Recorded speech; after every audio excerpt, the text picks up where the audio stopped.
This is absolutely Essendon. It's our round 15 match review. We headed out west and we do not bring good news.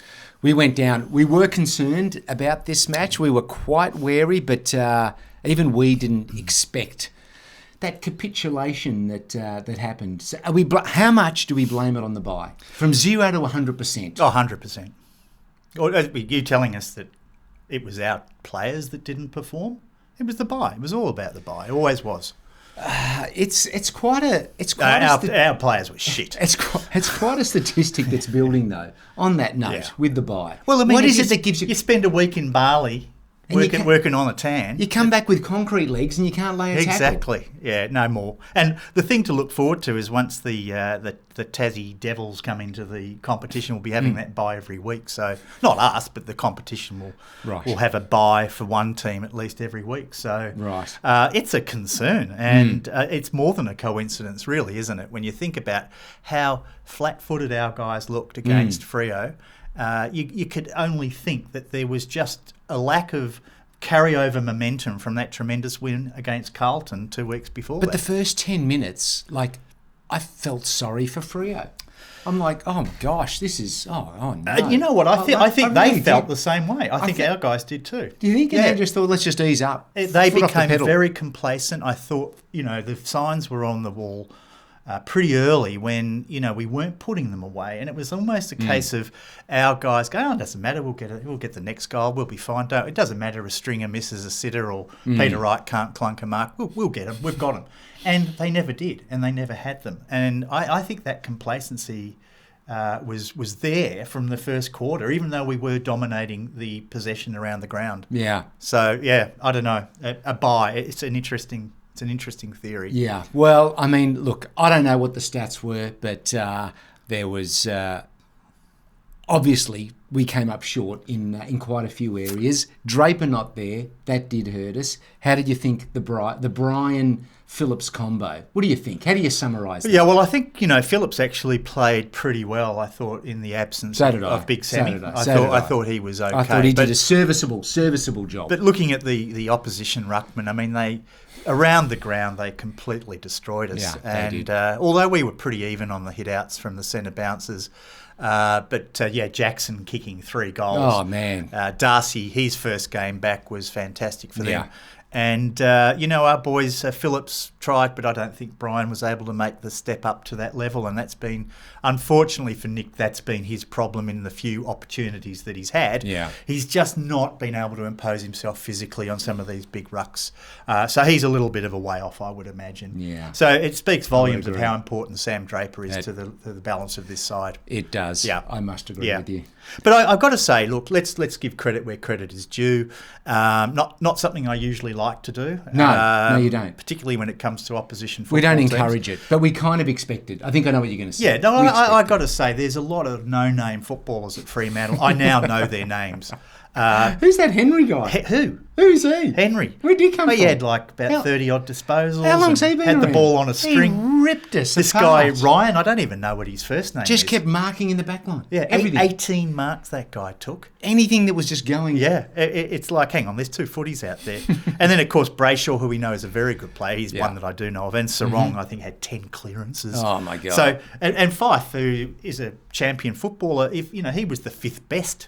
And he was pretty good. So he found his form again, of course, against absolutely. us. And it raises a lot of questions about the way that our team lined up. And I got to say, I think we might have lost this one in the coaching box. Oh, really? I'm a big fan of Bradley Spott. Sir Brad Spott. Scotty. You reckon Spotty. he was caught asleep at the wheel? I think he made some selection errors. And I'm going to point to those very quickly. Sure. I've got to say, I don't believe Parrish and Merritt working together in the centre is a winner for us. I think they're too similar in their type of play. Merritt is actually the superior of the 2 players, but Parrish in his game, but got a lot of the ball, but again, unable to really use it effectively.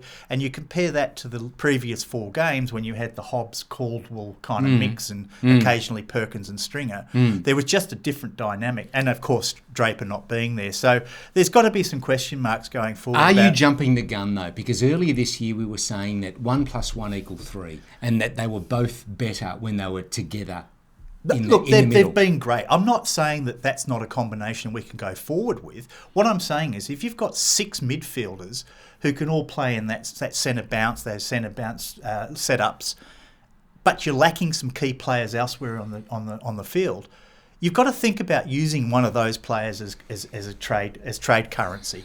And with Parrish coming up for free agency, I think you've got to ask the question: are we going to get more in terms of list balance by trading Parrish, or at least looking at a trade option, than if we kept him? Controversial. So I'll leave it at that. We'll come back to it as the season progresses. I could be 100%. There is a chance we may be overreacting after this loss. Well, I've been feeling this way about Parrish for quite a while. You have. I can confirm. He has been sneaking I like some Parrish. comments. I think he's a very, very good player. Don't get me wrong. But I think he'll be a bit like Mitchell going from Hawthorn to Collingwood.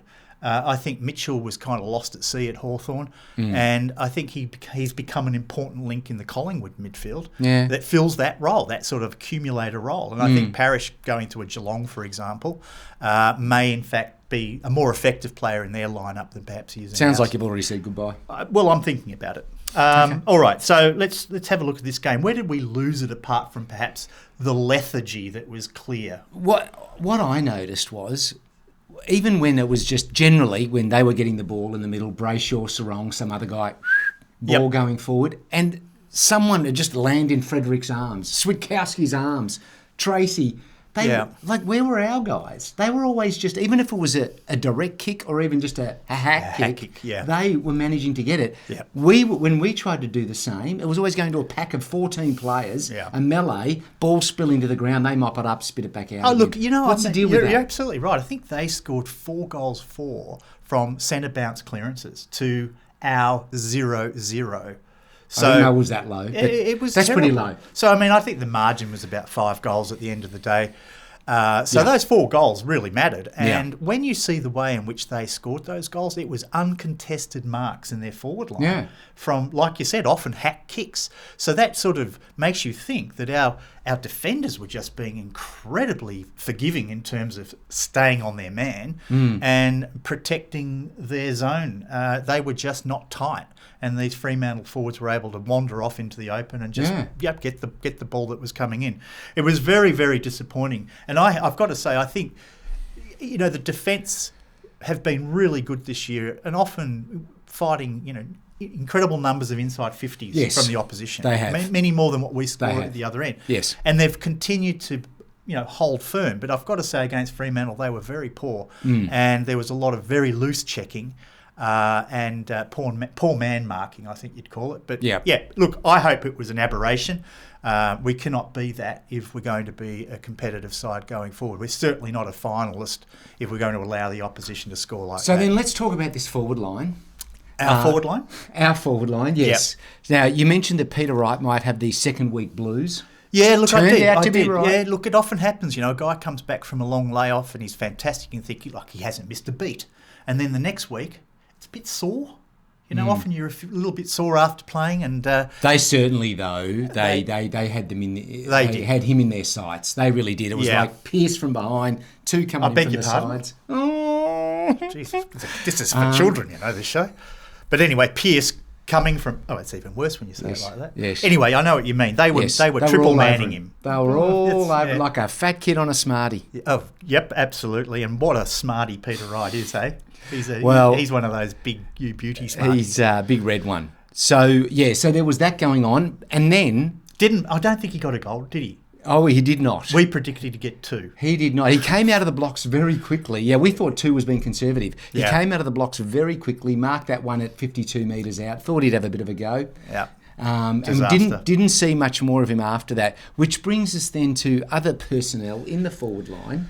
All right, so I don't always... Starting with W. I don't like to be the villain on this show, but it's... No, you don't. It's not a role that... so I think you should touch on this one for a change. All right. Let's see how you go with this. Eh? Well, okay. Well, it's not as easy as you think. Let's talk about the weed. Please do. Let's get some roundup. Okay. That's all I want to say. No, it was interesting. In the press conference, we always like to watch the Brad Scott press conferences. I like to watch them in the dark sometimes.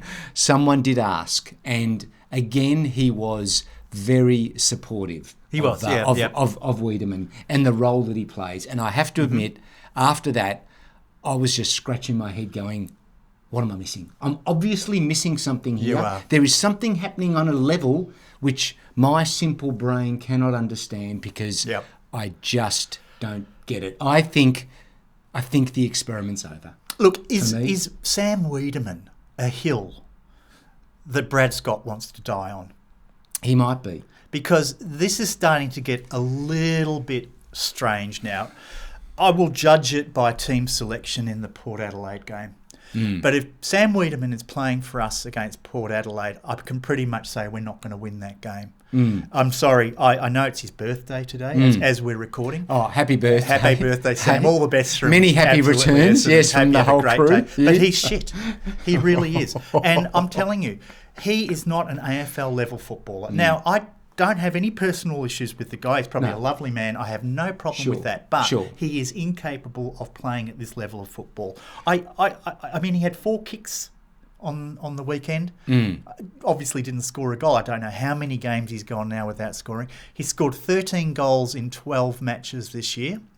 5 of those coming in one game. Yes. So he is just not... I would rather have my old gran playing out there in the forward pocket. I think she'd put up more of a fight with her walking front. Well, as Tim, our man in Hong Kong, commented during the game... Hong Kong correspondent. That's right. He said he couldn't get a kick in a bikie fight. And I thought perfect. That's fairly accurate. Thank you, Tim. Yeah, thanks so much. So, Tim. Yeah. So you agree? No, he's got to go. I do not understand. And I saw a bit of the VFL game on Sunday, and Patrick Voss was very good, actually, in an appalling performance from our VFL side, I've got to say. But Pat Voss, I think he kicked 2 goals 4, but he was competitive. He uses his size.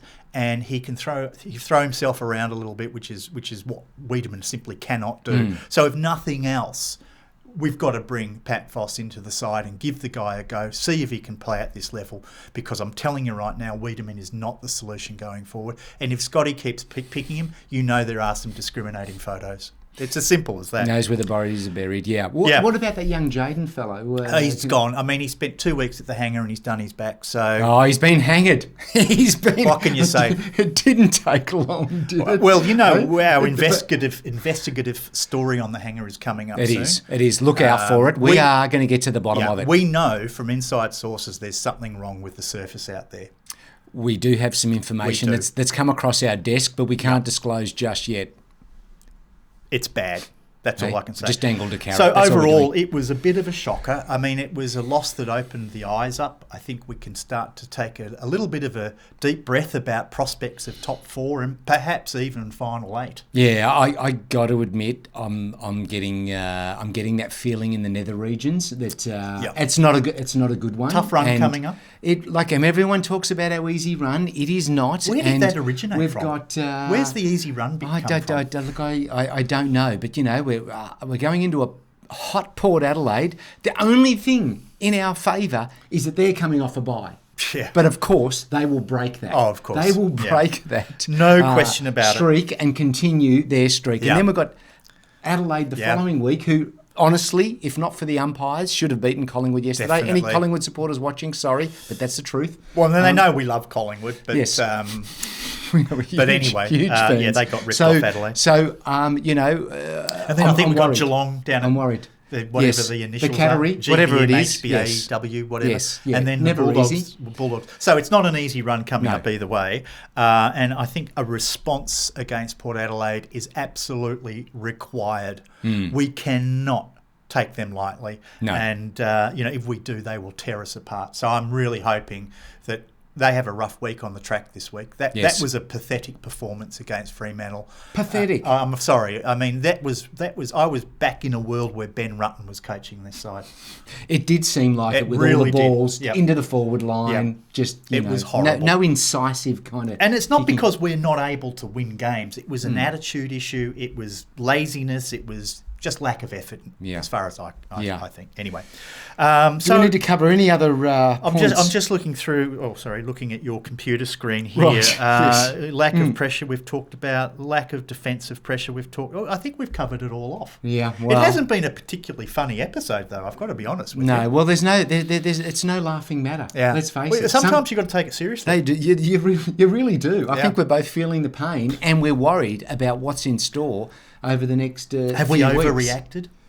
Are we overreacting? Can we just put this as a one-off? It's nothing to lose your shit over. I don't know. I thought if we were going to lose, it would be by not much. That was a comprehensive loss. Well, that's what worries me. When you kick 6 goals and you're beaten by 5, I think that pretty much says it because all. we kicked the first 2 goals in the first 8 minutes, and then didn't kick another 4 goals for the rest of the game. Yeah, it was terrible. Come on. So you can't blame the weather either. It was a bit heavy, but it wasn't raining. No, so that wasn't a factor. I don't know. Maybe it was the bye, but I actually think it's what's inside the head that matters, and probably all the clubs that have lost coming off the bye have got to really think about the program. Maybe they need to do match simulation on the week off, rather than taking a trip to Bali or up to Noosa or wherever they go. I think they did do that. They must have. Yeah, I think they did. Yeah. It didn't work out very well. There were some positives though, just quickly though. Yes, there were. There were a couple. Yeah, Hobbs was really good. Really again. good. Martin continues to perform. Yeah, was really good. And thought McGrath was good too. I very much so. Butchers very the ball so. a bit, but still, he's giving it a go. He was trying. He's hard. allowed a bit of butchering, and I think Caldwell probably could have helped out there in the middle. Yeah. Hello. Yeah. All right. Well, what did we say about phones? What did we say about turn them that? off, and it won't get picked up by the mic. Don't worry about that. It could be Sam Wiedemann's mother, actually.